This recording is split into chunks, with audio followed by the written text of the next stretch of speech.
managing partner of the White Law Group, a national securities fraud, securities arbitration, and investor protection law firm with offices in Chicago, Illinois, and Vero Beach, Florida.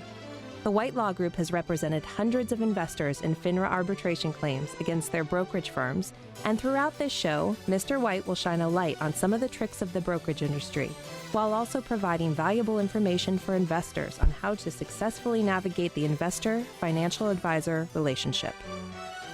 Welcome, everyone. You're listening to Wall Street versus Main Street. I'm your host, Dax White. As our lead-in indicated, this is sort of a different take on an investment show. I am not a licensed investment professional. Rather, I am a securities attorney who represents investors exclusively in claims against brokerage firms. And the objective of this show is to go through some of the things that I've picked up through the course of my career that I think the investment public would like to know, or I wish they knew, or however you would like to phrase it. Because the reality of the brokerage industry is that it is designed as it's a business and they are trying to make money, and that those interests don't always align with their clients. And there's a lot of things that the brokerage industry does that is potentially sneaky. And, again, there's a lot of information that I wish the investment public had, sort of even the playing field a bit, get you asking better questions, going into that relationship a little bit more eyes wide open, and making it so that you would never need a lawyer like me. And so that's the objective of the show. Today, we're going to be discussing my sort of top 8 things the brokerage industry wishes you didn't know or doesn't want you to know. The first one has to do with the financial advisor's obligation to you. I would think that the vast majority of investors out there, and certainly the people that we've represented, believe this. But I would think that most investors out there think that their financial advisor has a fiduciary duty to you. And financial advisors, or certainly their lawyers, would argue that that's not true. They would argue that they do not have a fiduciary duty to you. And where that becomes important has to do with the recommendations they make, and obviously the obligations to you and sort of your understanding, because the obligation they think they have has only to do with suitability. Their obligation, they believe, is to look at your income, your net worth, your investment objectives, your investment experience, your time horizon, your age, and evaluate all those factors and make a recommendation that's appropriate, make sure it's suitable. And the inherent problem with that standard is that in the confines of that obligation, you could have, let's say you have an investor who's looking for growth and they want a mutual fund in equities and they like the technology sector. So they're looking for a technology mutual fund. And the financial advisor says, I looked into it and I found 3 that do basically what you're asking for. I've run your suitability analysis, and I think they're all appropriate for you. But this one's my favorite. This is the one I think you should go for. And so the problem there is that if the 3 investments are basically the same, they're all in theory suitable for you, but they're not necessarily in all 3 in your best interest, because let's say one of them pays the broker a 4% upfront fee, and the other one pays 1%. Or maybe one of them was an ETF that did the same thing and paid 0.1%. And so the problem there is if your financial advisor has a fiduciary duty to you, their obligation is to do what is in your best interest, not theirs. And so they would be obligated, if those 3 investments were basically the same, to recommend the one that paid the lowest percentage commission. But if the obligation is simply suitability, then under that obligation, they can pick the one. They're all suitable, so they can just pick the one that pays them the most money. And so that is one of the common, I think, misconceptions of the brokerage industry, and certainly something I don't think a lot of investors know, and something the brokerage industry doesn't want you to know. Because if you knew that, you'd probably be asking a bunch of questions about commissions and how is this commission relative to this investment, and why is it that much and not this much, et cetera, et cetera. So that's the first thing that I think the brokerage industry doesn't want you to know. The second one, and I know I've mentioned this in previous episodes because I just, chuckle's not the right word because it's really unfortunate, but when I hear clients say this, it does make me laugh because it's so unfortunate. But Another thing the brokerage industry doesn't want you to know is that all these guys are vice presidents. I hear it all the time where a potential client says, I trusted the guy. He was a vice president. I assumed then that he was high up in the food chain, really good at what he does, et cetera, et cetera. And therein lies the problem. And that is exactly why they're almost all vice presidents. They're not all vice presidents, but it sure seems like everyone that we get a call on, that's their title. And the brokerage industry does that to prop these guys up and make them seem further along in their career or more important than they maybe are. And the other thing that's problematic about it is that designation is often commission based. It's often given to financial advisors based on how much revenue they generate, as opposed to seniority or promotions or anything like that. It's oftentimes, if you hit this benchmark of production, you get the title vice president. So if you're hearing that, if you're relying on that, thinking, oh my gosh, my guy's great, that's not, it's really indicative of nothing. And again, it's sort of an illusion that the industry uses to, again, prop these guys up and make them seem like they're the financial gurus you should be listening to. But it's nothing more than a nominal title they give out to create that illusion. So that's number 2 on the things I think the brokerage industry doesn't want you to know. Number 3 is that there is no investment-related degree required to be a financial advisor. I think maybe the assumption that most people would make is these are guys or gals, of course, that went to school and studied economics or business or whatever, and maybe they spent a couple years at some sort of preparatory school learning about economic theory and how to invest, et cetera, and it couldn't be further from the truth. Some of them certainly did those things, and maybe that's the financial advisor you should be looking for, but the vast majority of them have no such background, and nor is there any requirement. The reality is most of the job description and most of what brokerage industries are looking for is a background in sales. At the end of the day, that's what they're being hired to do, is sell products and make money for the companies. And they sort of make this assumption they can train you on the rest. And the less investment experience you have, maybe the more you'll just follow their company line in terms of what you recommend. And I've seen it a number of times with people who were in the industry but left because they just couldn't stand it anymore. And what you hear a lot of is, I started out and I'm selling what they tell me to sell, and it took me a couple of years to realize those weren't in the interest of my clients. And I couldn't do it anymore, so I left.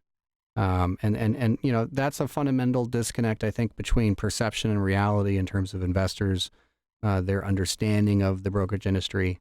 But at the end of the day, it's a sales job. It's a high-end sales job, but it's a sales job nonetheless, and that's what they're looking for, and they're not necessarily hiring guys who have this phenomenal background. And it sort of goes back to number 2 where they give them the title, but I mean, they're trying to create this perception for clients, of course. They want you to think that's what these people are, but you got to peel the onion further.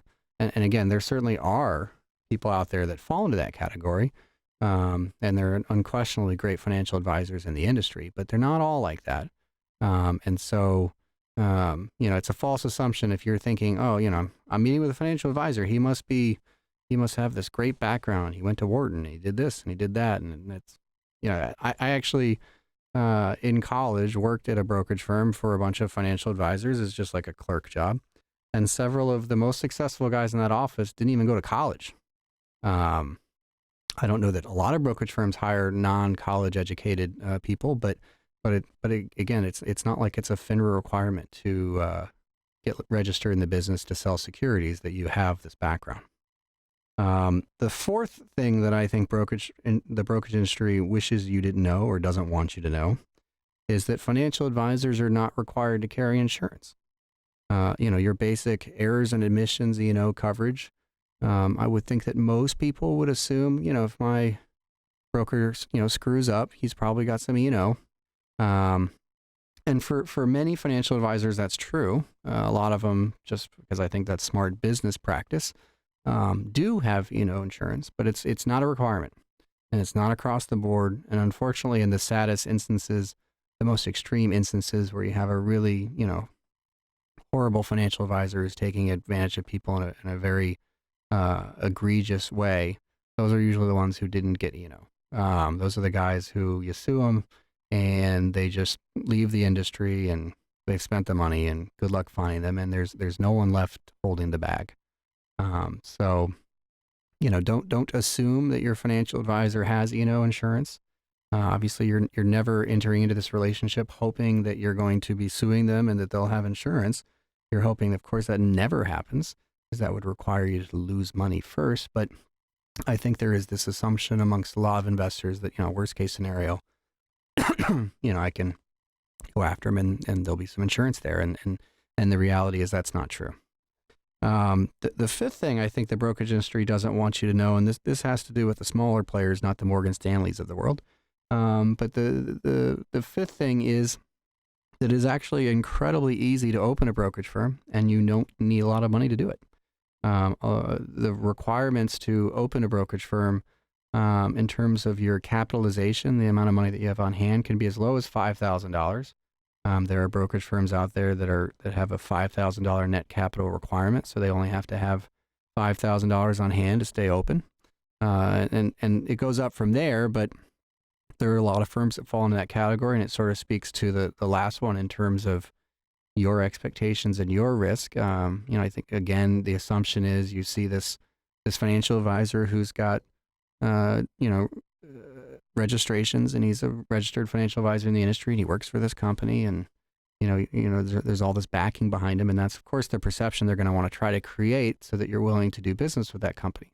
But it's not always the case. And unfortunately for us, or, as lawyers who do this kind of work, that's often one of the more difficult things in evaluating cases, because there's a ton of brokerage firms out there that are undercapitalized.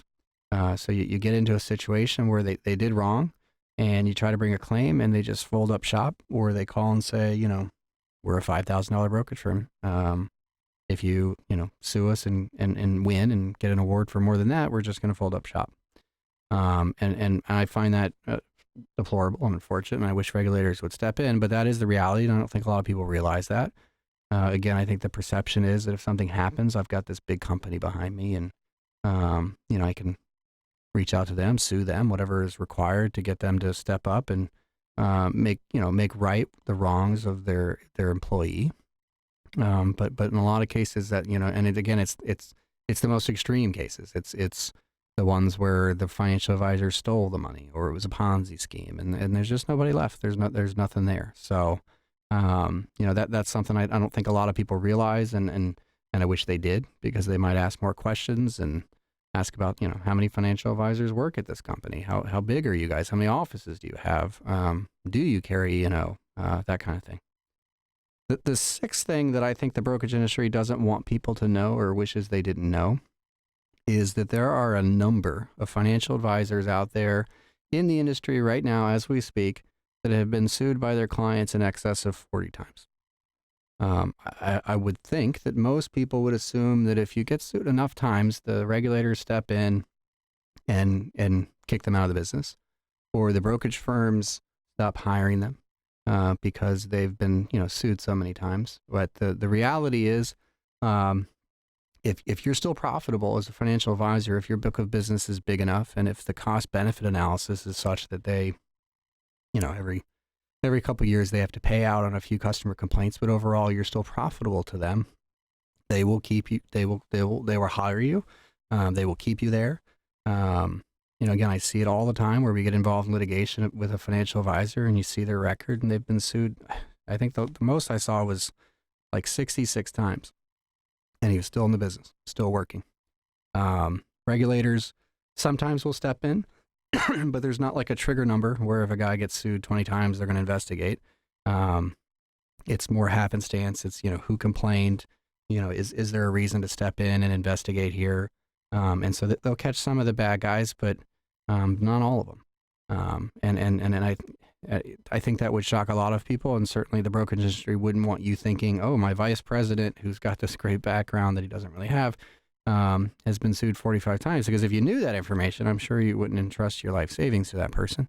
And so they're going to try to keep that information from you. They're going to try to get it so that you assume that, all these guys are above board. And then again, I hate to pick on the industry. I know that I deal with the worst of the worst, and I know that there's a ton of great financial advisors out there, and I've met many of them, or some of them. But there are bad apples, and the industry is set up to make money, and so they're trying to keep some of the warts from sight, and that certainly would be one of the warts. Again, having a financial advisor with that kind of background. The seventh thing that I know the brokerage industry doesn't want you to know is that it is incredibly difficult to consistently beat the market. And this isn't me talking. This is a basic economic principle that I learned in college, and that I think most people learn, is that it's tough. These money managers that say that they outperform the market, and do all these great things for you. That is it unquestionably happens. You can do it in year 1, and maybe you can do it again in year 2, and maybe you can even do it again in year 3, but it is very difficult to consistently do that, to consistently outperform the market and not have a year where the market's up 10% and you're only up 4. And the reason that's important, because it's not indisputable, but there are a lot of economists that would take that position. But the reason it's important is because, again, the brokerage industry is set up to generate commissions. And so in order to outperform the market, you would need to outperform it by more than what you're paying your financial advisor. Otherwise, you would be better off just tracking the market, not paying any commissions. And a lot of people would tell you that maybe that's the best way to go. Buy a low-cost ETF, track the market, and, you won't be ahead of the market, but you won't be behind the market, because, where you get killed is that year where the market's up 10, but you're only up 6, and you paid your financial advisor 2. And if you do that every year, even if you're tracking the market on a regular basis, but you're paying 2% commission, then you're not really tracking the market. You're really 2% behind the 8 ball. So not only do they have to beat the market, but they got to beat it by an appreciable amount that accounts for their commissions. And that cuts into sort of the problem of having somebody managing your money, is the various ways where they cut into that performance, because it's not just your financial advisor who gets paid for making recommendations, but you've got money managers who get paid for managing the money and making the investment selections. And you've got wholesalers that get paid for getting financial advisors to recommend the money managers. And you've got all these people coming into the pocket of your money, chipping away at it. And so the only way you really make out is if you happen to be with that financial advisor, or that fund, your investment happens to be the one that is the outlier, because it's incredibly difficult to do. If you've got to have the selection that you're actually outperforming the market on a consistent basis by an appreciable amount more than all these commissions you're paying.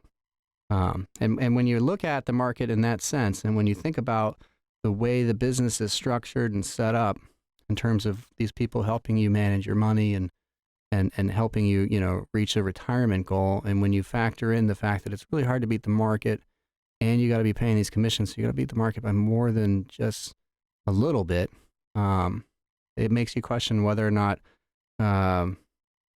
there are people out there who need financial advisors because they don't know anything about the investment, and they need to rely on people, and there's other advice that goes into it. But that's certainly a consideration. And it's not something the brokerage industry would want people to know, because it would question whether or not you need them. And again, I think that's on a case-by-case basis, and there's certainly people I've talked to who are trading their own accounts at E-Trade or whatever, and they get blown out because they don't know what they're doing. And so there's no question a place for financial advisors, but again, it all goes sort of back to the commissions. You got to ask those questions, because if your objective is sort of just to track the market, and I don't want to have highs or lows, I just want to sort of plug along. Maybe an ETF works for you, and maybe you don't need to be paying somebody 1% or 2% or anything like that. The eighth thing that the brokerage industry doesn't want you to know is that all the information you would need on a financial advisor in terms of their, excuse me, their background, how they did on their licensing exams, how many times they've been sued, have they ever declared bankruptcy, have they ever been charged criminally, do they have any liens against them, judgments against them? All that information is publicly available on the FINRA website. There you go. I know the brokerage industry doesn't want you to know that. It's out there. We're constantly doing intakes with clients where they tell us the name of their financial advisor, and I rattle off their life history, and they're wondering, like I'm some sort of Svengali, how do you know this? And the answer is, I looked at the broker report. That can be accessed at finra.org. It's in the upper right-hand corner, and it has all the information you would need. And, again, going back to those financial advisors who have been sued 45 times, if their investors, if their potential clients knew about that broker report and looked them up, I promise you they wouldn't give their money to these people. So, that's one where I'm confident the brokerage industry doesn't want you to know. FINRA is finally advertising its existence and getting word out. But, the brokerage industry, I'm sure, is not supporting that or funding it. That's the regulator who's stepping in to do that. So those are the top 8 things that I think brokerage industries don't want you to know. And we're going to go to some commercials and be back in a couple minutes. Dr. Roger Meyer is pleased to welcome Dr. Robert Reinauer to the staff of New Vision Eye Center's retina practice. Dr. Reinauer is fellowship trained. His focus is the surgical and medical care of the retina, including detachments, macular degeneration, and diabetic eye care. Call for an appointment with Dr. Reinauer today and make the move to the fellowship-trained doctors of New Vision Retina Center. 772-257-8700 or visit newvisioneyecenter.com. New Vision Eye Center offers bladeless laser cataract surgery. Doctors Paul Minotti and Stephen Tate want you to be fully informed about all of the options available to you when it's time for your cataract surgery. We offer a gentle bladeless computer-guided procedure. This technology delivers unsurpassed accuracy and precision. Visit cataractsurgeryverobeach.com or call 257-8700. When it's time for cataract surgery, make the move to the Cataract Institute at New Vision Eye Center in Vero Beach. To you, spare time is a foreign concept. That's why it's so great that Plains Dental Arts in Vero Beach is open on Saturday. Now you can see the dentist without missing work. Now that's a reason to smile. And here's more. Right now, an x-ray and cleaning is only $79. Get a complimentary Invisalign consultation and receive $1,000 off Invisalign. Plains Dental Arts is open Monday through Friday and yes, even Saturday. Call Dr. Alex Plains for an appointment today, 231-6004. Part of the iTex trading community, your iTex dollars are welcome. Welcome back, everyone. You've been listening to Wall Street versus Main Street. Before the break, we talked about the top 8 things the brokerage industry doesn't want you to know. If you've got questions or other things that interest you in terms of the brokerage industry and how it's set up and the ways in which you could be better educated on dealing with your financial advisor, check us out at wallstreetvmainstreet.com. We've got a number of resources there set up to provide some of that information. And if you've got questions beyond that, you don't see it there, send us a message, and maybe we'll get to that in a future program. You can also find us on Twitter, iTunes, YouTube. All of our episodes are live streamed, and they can be found on the website or in those places. And that's it. Have a great week. You've been listening to Wall Street versus Main Street. The views expressed by the participants of the program are their own and do not represent the views of, nor are they endorsed by, the White Law Group, its officers, directors, employees, agents, representatives, shareholders, nor any of its subsidiaries. None of the content should be considered